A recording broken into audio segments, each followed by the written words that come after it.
Solitaire, Chapter 3. The first thing I do when I get home from school is collapse onto my bed and turn on my laptop. This happens every single day. If I'm not at school, you can guarantee that my laptop will be somewhere within a 2-meter radius of my heart. My laptop is my soulmate. Over the past few months, I've come to realize that I'm far more of a blog than an actual person. I don't know when this blogging thing started. I don't know when or why I signed up to this website, but I can't seem to remember what I did before. I don't know what I'd do if I deleted it. I really regret starting this blog. I really do. It's pretty embarrassing, but it's the only place where I ever find people who are sort of like me. People who talk about themselves here in a way that people don't in real life. If I delete it, I think I'll probably be completely alone. I don't blog to get more followers or whatever. I'm not Evelyn. It's just that I'm not socially acceptable to say sad stuff out loud in the real world because people think that you're attention seeking. I hate that. So what I'm saying is it's nice to be able to say whatever I want, even if it's only on the internet. After waiting 100 billion years for my internet to load, I spent a good while on my blog. There are a couple of cheesy anonymous messages. A few of my followers get all worked up about some of the pathetic stuff I post. Then I check Facebook. 2 notifications. Lucas and Michael have sent friend requests. I accept both. Then I check my email. No emails. Then I check the Solitaire blog again. So I got the photo of Ken looking hilariously passive, but apart from that, the only addition to the blog is the title. Now reads Solitaire, Patience Kills. I don't know what these Solitaire people are trying to do, but Patience Kills is a stupid imitation of some James Bond film title that I've ever heard. Sounds like a betting website.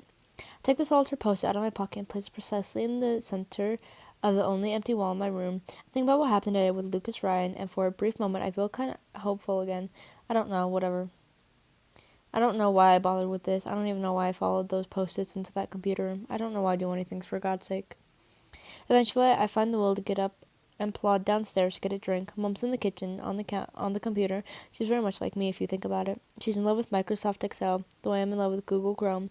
She asked me how my day was, but I just shrug and say that it was fine because I'm fairly sure she doesn't care what my answer is. It's because we're so similar that we stop talking to each other so much. When we do talk, we either struggle to find things to say or just get angry. So apparently we've reached a mutual agreement that there is really no point in trying anymore. I'm not too bothered. My dad's quite chatty, even if everything he says is extraordinarily relevant to my life, and I've still got Charlie. The house phone rings. Get that, would you? Says Mom. I hate the phone. It's the worst invention in the history of the world, because if you don't talk, nothing happens, and you can't get by with simply listening and nodding your head in the right places. You have to talk. There is no option. I pick it up anyways because I'm not a horrible daughter. Hello? I say. Tori, it's me, Becky. Tori, it's me. It's Becky. Why the hell are you answering the phone? I decided to rethink my attitude towards life and become an entirely different person. Say again? Why are you calling me? You never call me. Dude, this is absolutely too important to text. There's a pause. I expect her to continue, but she seems to be waiting for me to speak. Okay. It's Jack. Becky has called about her almost boyfriend Jack. She says to me very often. Not call me, I mean. Ramble about her various almost boyfriends. While Becky is talking, I put mms and yeahs and oh my gods where they need to be. Her voice fades a little as I drift away and picture myself as her. A lovely, happy, hilarious girl who gets invited to at least 2 parties a week and can start up a conversation within 2 seconds. I picture myself entering a party, throbbing music, everyone with a bottle in their hands. Somehow, there's a crowd around me. I'm laughing. I'm the center of attention. Eyes light up in admiration as I tell another one of my hysterically embarrassing stories, perhaps a drunk story, or an ex-boyfriend story, or simply a time that I did something remarkable and everyone wonders how I managed to have such an eccentric, adventurous, carefree adolescence. Everyone hugs me. Everyone wants to know what I've been up to. When I dance, people dance. When I sit down, ready to tell secrets, people form a circle. When I leave, the party fades away and dies, like a forgotten dream. You can get what I'm talking about, she says. I really can't. A few weeks ago, God, I told you this, we had sex. I sort of freeze up because this takes me by surprise. Then I realize that this has been coming for a long time. This is what most people do when you get to this age. You're finding partners, kissing, having sex.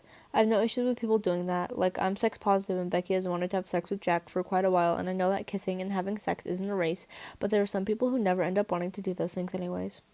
But I guess it makes me feel like she's braver than me. She's putting herself out there. She's getting what she wants. And what am I doing? Nothing. I have no idea what I want. Well, there's literally nothing I can say about this.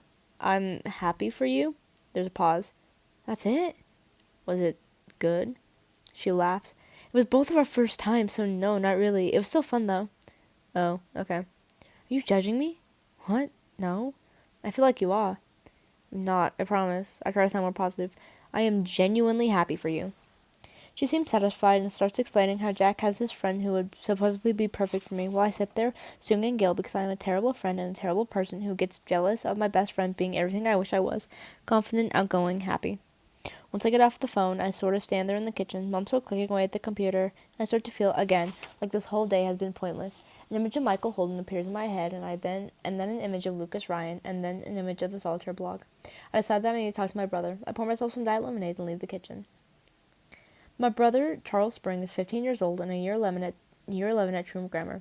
In my opinion, he is the nicest person in the history of the universe, and I know that nice is kind of a meaningless word, but that's what makes it so powerful. It's very hard to be simply a nice person, because there are a lot of things that can get in the way. When he was little, he refused to throw out any of his possessions because they to him were all special. Every baby book, every outgrown t-shirt, every useless board game. He kept them all in sky-high piles in his room because everything supposedly had some kind of meaning.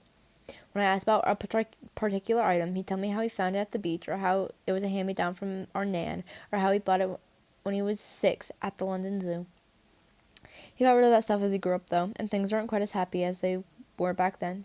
Charlie's had a really difficult time over the past few months. He has an eating disorder that got pretty bad last summer. He has a couple of self-harm relapses, too, but he spent a few weeks in the psychiatric ward, which sounds terrifying at first, but really ended up helping. He's in therapy now and working on getting better. He's still the same kid who has a lot of love to give. In the living room, it is extremely unclear what Charlie's boyfriend Nick and my other brother Oliver are doing. They've got these cardboard boxes, and I mean there's like 50 of them, piled up all over the room. Oliver, who's 7 years old, appears to be directing the operation as Nick and Charlie build up the boxes to make some kind of shed-sized sculpture. The piles of boxes reach the ceiling. Oliver has tried to stand on the sofa to be able to oversee the entire structure. Eventually, Charlie walks around the small cardboard building and notices me standing in the doorway. "Victoria!" I blink at him. Shall I bother asking? He gives me a look as if I should know exactly what's going on. "We're building a tractor for Oliver." I nod.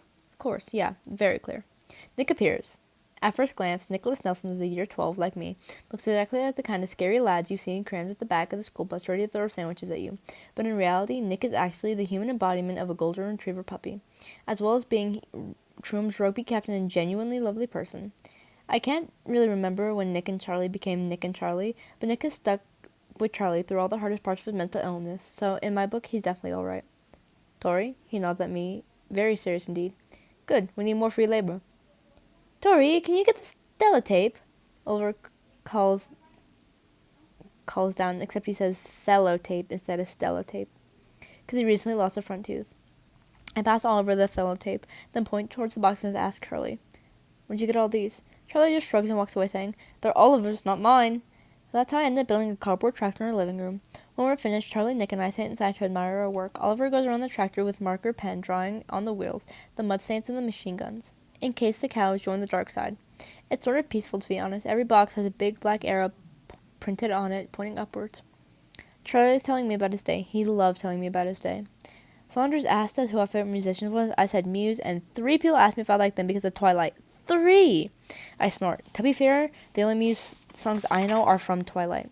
Nick nods. Same. I watched the first Twilight movie a lot as a kid. Charlie raises his eyebrows. "I can't believe I'm going to have to dump you due to your terrible taste in movies." Nick laughs and wraps his arms around Charlie's waist. "Aw, you sad you came second place to Robert Pattinson." Charlie laughs too, and then there's a short silence in which I lie down and look up at the cardboard ceiling. I start to tell them about today's prank, and it leads me to thinking about Lucas and Michael Holden. "I met Lucas Ryan again today," I say. I don't mind telling this sort of stuff to Nick and Charlie. He joined our school. Nick and Charlie blink at the same time. "Lucas Ryan? As in primary school Lucas Ryan?" Charlie frowns. "Lucas Ryan left Truum?" Nick frowns. "Crap, he was going to help me revise for our psychology mock." I nod to both of them. It's nice to see him, because we can be friends again. I guess he was always nice to me. They both nod back. It's a sort of knowing nod. I also met some guy named Michael Holden. Nick, who had been in the middle of taking a sip of tea, chokes into his cup. Charlie grins wildly and starts to giggle. "What? You know him?" Nick recovers enough to speak, though still coughs every few words. "Michael fucking Holden. Shit, he'll go down in Troom legend." Charlie lowers his head but keeps his eye on me. Watch out for him. I always found him a bit scary, to be honest. "Do you remember when he tried to get everyone to do a flash mob for the year 11 prank?" says Nick. "And in the end he just did by himself on the lunch tables." "What about when he talked about the injustice of authority before his year 12 perfect speech?" says Charlie. "Just because he got detention for having an argument with Mr. Yates during his mock exams. This confirms my suspicions that Michael Holden is not the sort of person with whom I would like to be friends, ever. Charlie looks up at Nick. Is he straight? I bet he's not straight. Nick shrugs. Might have just been a rumor. Yeah, maybe, Charlie frowns. We'd probably know if he was out. They pause and both look at me. Look, Nick says, gesturing sincerely to me with one hand. Lucas Ryan's a cool guy, but there's something up with Michael Holden. I mean, it wouldn't surprise me if he was behind that prank. The thing is, I don't think that Nick is right. I don't have any evidence to support this. I'm not even sure why I think this. Maybe it was something about the way Michael Holden spoke, like he believes everything he said. Maybe it was how sad he was when I showed him the empty Solitaire blog, or maybe it was something else. Something that doesn't make sense, like the color of his eyes, or the ridiculous side parting, or how he managed to get that post-it note into my hand when I can't even remember our skin touching. Maybe it's just because he's too wrong. As I'm thinking this, Oliver enters the tractor and sits down on my lap. I pat him affectionately on the head and give him what's left of my diet lemonade because Mom doesn't let him drink it. I don't know, I say. To be honest, I bet it was just some twat with a blog.